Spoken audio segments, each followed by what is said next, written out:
पण माझ्याकडे पूर्ण नागपूरचे स्पेशल पदार्थ आहेत आणि जी नागपूरची स्पेशालिटी आहे पाटोडी रस्सा, गोडा भात, मटका पोळी आणि हे सावजी मसाल्यामधलंच केलेलं आहे. हा नागपूरचा स्पेशल डाळ कांदा, चण्याची डाळ.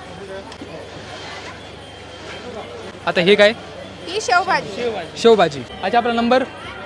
मंडळी हे कार्ड आहे अर्चना हजारे आणि या नंबरवर कॉन्टॅक्ट करा.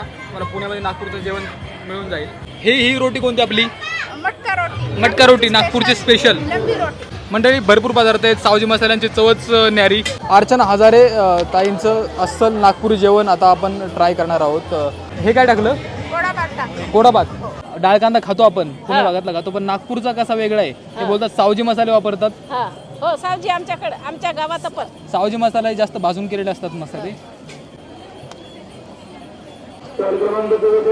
खूप सारं तेल आणि तेवढी चव सुपर लागते.